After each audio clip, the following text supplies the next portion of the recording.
Excuse me, আপনার নাম কি সায়রা?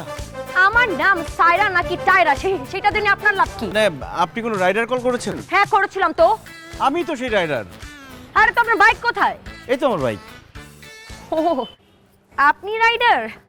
এটা আগে বলবেন না। আসলে হয়েছে কি, ওই ছেলেরা না মেয়েদের দিকে তাকিয়ে থাকলে আমার খুব রাগ হয়, তো আমি একটু রিঅ্যাক্ট করে ফেলেছি। আপনি প্লিজ কিছু মনে করবেন না। হ্যাঁ আপনি প্লিজ চলুন না, তাড়াতাড়ি চলুন, আমার দেরি হয়ে যাচ্ছে। আচ্ছা, বাই দ্য ওয়ে, আপনি কি বিয়ের আসর থেকে পালিয়ে এসেছেন? Mind your own business. জি? সায়রা এক কথা দুইবার বলতে পছন্দ করেন। এখন কি যাবেন নাকি যাবেন না সেটা বলেন। আমার মা সব সময় বলে কাস্টমার লক্ষ্মী, সে যতই খারাপ ব্যবহার করুক তাকে সার্ভিস দিতেই হবে। চলেন। চলেন।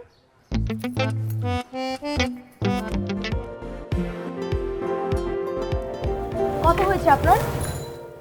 720 টাকা। এত টাকা কিভাবে হলো? উল্টো রাস্তা এলেন না কতক্ষণ?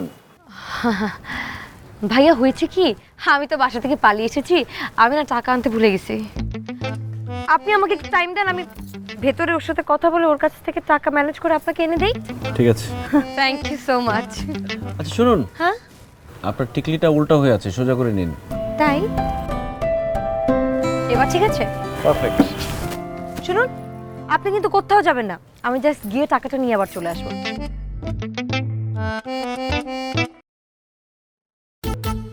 আল্লাহ, উনি কই গেল? কি ব্যাপার, আপনি কাঁদছেন কেন? আরে এক বাইকালা চোর আমার গয়না নিয়ে পালাইছে। দেখলে চিনতে পারবেন চোরকে? হ্যাঁ চিনতে পারবো। আপনি? আমি আপনার গয়নাকাটি নিয়ে পালাবো কেন? আপনি ভেতরে গেলেন, আমি দেখলাম আমার বাইকের তেল শেষ, পাশে একটা পাম্প ছিল, তেল আনতে গিয়েছিলাম। এই নিন আপনার গয়নাকাটি। Thank you so much. আমার টাকা কই? ভাইয়া ও না এখানে নেই, ওর আন্টির বাসায় গেছে, ওখানেই আমাদের বিয়েটা হবে।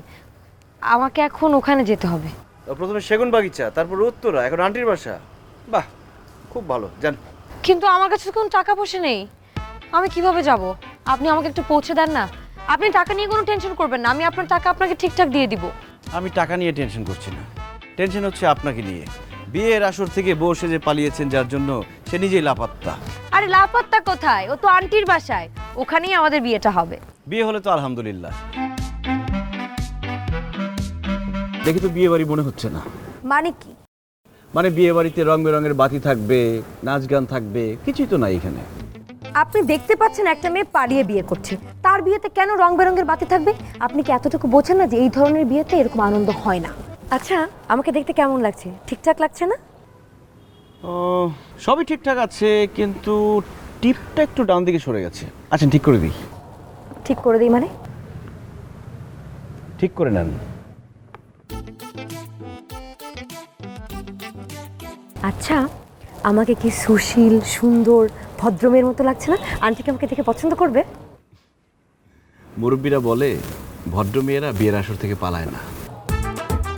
আপনি একটা ফাউল। দাঁড়া থাকেন এখানে। আসসালামু আলাইকুম আঙ্কেল। উপস সরি আঙ্কেল না, আব্বু। আসসালামু আলাইকুম। আব্বু?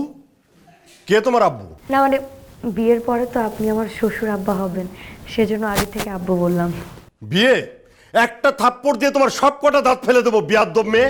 বাবা মা নাক কান কেটে আমার ছেলের কাছে পালিয়ে এসেছো, তোমার লজ্জা করলো না? কোথায় কোথায় তোমার বাবা মা? হ্যাঁ, তারা তোমাকে খুঁজতে বের হয়নি নাকি তোমাকে রাস্তায় বের করে দিয়ে তারা মহা উৎসব করছে? আঙ্কেল আপনি আমাকে ভুল বুঝছেন, আমি আপনাকে সব বুঝিয়ে বলছি। আমি আর রাতুল আমরা দুজনকে ভালোবাসি আঙ্কেল। ভালোবাসি? এই মেয়ে, একটা কথা পরিষ্কার করে শুনে রাখো, আমার ছেলের সঙ্গে তোমার বিয়ে জীবনেও হবে না। আঙ্কেল প্লিজ, আপনি এসব কি বলছেন? আমি তো রাতুলের কথায় বাসা ছেড়ে চলে এসেছি। রাতুল তুমি কিছু বলছো না কেন? তুমি আঙ্কেলকে বলো, উনি তো আমাকে ভুল বুঝছেন। রাতুল, তুই ওকে আসতে বলেছিস? কে বললো বাবা? মানে আমি তো কিছু ওরকম বলিনি। রাতুল তুমি এরকম আমতা আমতা করছো কেন? আঙ্কেল তো আমাকে ভুল বুঝছেন, প্লিজ ওনাকে বুঝিয়ে বলো। আমাকে কিচ্ছু বুঝিয়ে বলতে হবে না, আমি তোমার সম্পর্কে সবকিছু বুঝতে পেরেছি।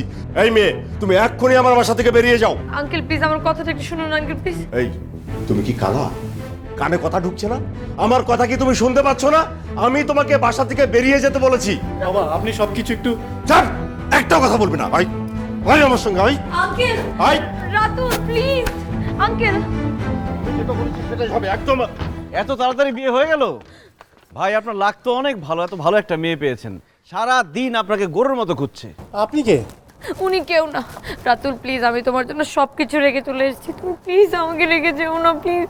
এই আর এক পা যদি আমার ছেলের পিছনে পিছনে আসো না, তাহলে কিন্তু সারা জীবন তোমাকে জেলের ঘানি টানিয়ে ছাড়বো আমি। কি বলছো বাবা এগুলা? রাতুল, বাইক স্টার্ট দেন। মানে কি, কোথায় যাবেন? জাহান্নামে যাব, যাবেন? না, জাহান্নামে যাব না, বেশ তৈরি যাইতাম। আপনি না বেশি কথা বলেন, উঠেন তো উঠেন। একটা ফ্রড মেরুদণ্ডহীন ছেলেকে ভালোবেসে বাবা মাকে কষ্ট দিয়ে বাসা থেকে বের হয়ে চলে এসেছি। বাবা মাকে কষ্ট দেওয়ার ফল আমি এখন ভোগ করছি। এইভাবে বলছেন কেন? জীবনের ভুল থেকে তো আমরা শিক্ষা গ্রহণ করি। আজকে পূর্ণিমার রাত হলে খুব ভালো হতো, আপনার মন খারাপের একটা প্যারাসিটামল দিয়ে দিতাম। কিভাবে? আমার মা বলে মন খারাপ হলে চাঁদের আলোয় হাঁটতে হয়। চাঁদ তখন সেই মানুষটার দুঃখ শুষে নিয়ে কালো হয়ে মানুষটাকে খুশি করে। চাঁদের যে অবস্থা দেখছি, মনে হচ্ছে অলরেডি অনেক মানুষের দুঃখ শুষে নিয়েছে। আপনি আপনার মাকে খুব ভালোবাসেন, তাই না? পৃথিবীতে এই একটা মানুষই আছে আমাদেরকে নিঃস্বার্থভাবে ভালোবাসে, আমরা কেন তাকে ভালোবাসবো না? কোথায় যাচ্ছেন? বাসায়। পাশের উনি কে? উনি হচ্ছে, এই এই তোতলামি করছেন কেন? ক্লিয়ারলি খুলে বলেন। উনি আসলে আমাকে হঠাৎ করে কি বলল। সমস্যা? নিজের বউর পরিচয় দিতে লজ্জা লাগে? স্যার, আমি আপনাকে বলছি, আমরা হচ্ছে নবদম্পতি, নিউলি ম্যারিড কাপল। নতুন বউকে নিয়ে এত রাতে বের হয়েছেন, কয়টা বাজে? উনি কি আসলেই আপনার স্ত্রী নাকি অন্যের বউকে নিয়ে ভাগিয়ে এনেছেন? আরে কি বলছেন, অন্যের বউকে কেন ভাগিয়ে আনবে? আসলে আমাদের অনেক শখ ছিল যে আমরা যেদিন বিয়ে করব, বাসর রাতটা আমরা বাসায় না করে সারা রাত আমরা পুরো ঢাকা শহর ঘুরে বেড়াবো। কি অদ্ভুত চিন্তা ভাবনা, হ্যাঁ? বাসর রাতে ঘরে সময় না কাটিয়ে এই ঢাকা শহরে খোলা রাস্তায় খোলা মনে, আমরা খুবই দুঃখিত। আমাদের উচিত ছিল এই ঢাকা শহরকে আপনাদের মতো রোমান্টিক কাপলদের জন্য পরিবেশ তৈরি করা, কিন্তু সরি, আমরা পারিনি।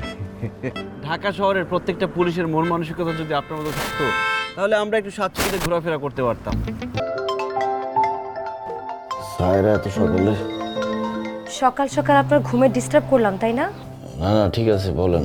আচ্ছা, আপনি একটা কাজ করুন না, আপনি আন্টিকে মানে আপনার মাকে একটু জিজ্ঞেস করুন না। আমি না এই মুহূর্তে না পারছি ওই ছেলেকে ভুলতে, না পারছি ওকে ছাড়তে। আমার এখন কি করা উচিত? আপনি যদি একটু আন্টিকে জিজ্ঞেস করে জেনে আমাকে একটু জানাতেন। ঠিক আছে, জানাবো। আচ্ছা ঠিক আছে। হ্যালো। আন্টি কি বললো? মা বলেছে যে যাওয়ার তাকে চলে যেতে দিন, যে আসার সে আপনি আপনি আসবে। আন্টি না একদম ঠিক কথা বলেছে। আচ্ছা, আপনি একটু আন্টির কাছে ফোনটা দিন না, আমি একটু ওনাকে সালাম দিব আর ওনার কাছ থেকে একটু দোয়া নেব। আর আন্টিকে বলবো যে আমি পালিয়ে গেলেও আমি কিন্তু মেয়ে হিসেবে খারাপ না। মা তো একটু আগে বাইরে গেল। বাইরে গেছে? মাত্রই না আন্টি আমার কথার উত্তর দিল, এত তাড়াতাড়ি বাইরে চলে গেল? হ্যাঁ, গেল। কোথায় যাবেন আপু? সাহেবের বাসায় যাব। স্যার তো বাসায় নাই, এখন যাইতে পারবেন না। ওনার মা তো বাসায় আছে, তাই না? ওনাকে গিয়ে একটু বলবেন যে আমি ওনার সাথে একটু কথা বলে চলে যাব। স্যারের মা 5 বছর আগে ক্যান্সারে মারা গেছেন, অনেক চেষ্টা করছে কিন্তু বাঁচাইতে পারে নাই। আচ্ছা ঠিক আছে, আপনি এই হেলমেটটা ওনাকে দিয়ে দিবেন আর বলবেন যে সায়রা এসেছে।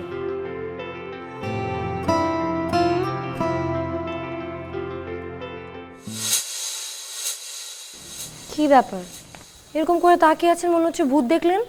না না, আপনি ভূত হতে যাবেন কেন? আপনি তো সাক্ষাৎ পড়ি। যাই হোক, ফাইনালি আপনার মুখে প্রশংসা শুনলাম, এবার চলুন। কোথায়? কোথায় মানে কি? আপনি জানেন না আমি কোথায় কোথায় যাই? আপনি আবার বাসা থেকে পালিয়ে এসেছেন? তাহলে ফাইনালি আপনার বয়ফ্রেন্ড রাজি হলো বিয়ে করতে আপনাকে। আলহামদুলিল্লাহ, আপনার একটা গতি হয়েছে। আর কিছু? আমার মা কি বলে জানেন? আমার মা বলে যেই মেয়ের বিয়ে একবার ভেঙে যায়, সেই মেয়ের বিয়ে হতে অনেক কাঠখড় পোড়াতে হয়। আপনার ভাগ্য তো অনেক ভালো, আপনার বয়ফ্রেন্ড রাজি হয়ে গেছে আপনাকে বিয়ে করতে।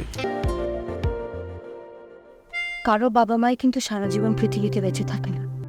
আপনি যদি আপনার মায়ের মৃত্যু এখন পর্যন্ত অ্যাকসেপ্ট করতে না পারেন, তাহলে ওনার জন্য দোয়া করবেন কিভাবে?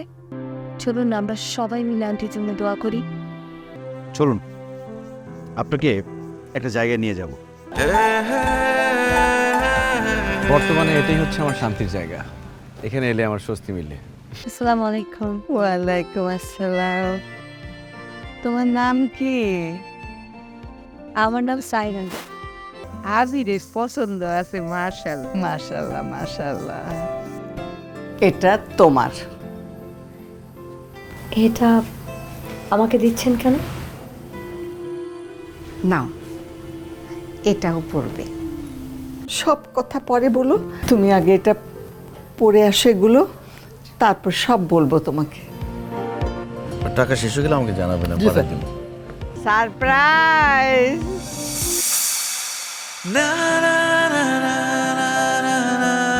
তোমার জন্য সারপ্রাইজ আনছি। আকাশের পরী। অবাক হয়ে তাকিয়ে আছেন কেন? হিসাবটা মেলাতে পারছেন না, তাই না? আসলে সেদিন রাতে বাসায় গিয়ে আমিও হিসাবটা মেলাতে পারিনি। তবে আজকে মনে হচ্ছে আমি সেদিন ঠিকঠাক রাইডারকেই কল দিয়েছিলাম, যে আমাকে আমার জীবনের সঠিক গন্তব্যে পৌঁছাবে। এত বড় দায়িত্ব নিতে পারবেন? নিতে পারবো কিনা জানি না, তবে একসাথে হাতে হাত রেখে বাকি পথটুকু চলতে চাই। আপনার জীবনের লক্ষ্য কি? পালিয়ে বিয়ে করা? লক্ষ্য না, ভাগ্যে লেখা ছিল। তবে এবার ঠিকঠাক মানুষের হাত ধরতে পারবো, এটাতেই শান্তি। দাঁড়িয়ে আছেন কেন? হাত ধরেন।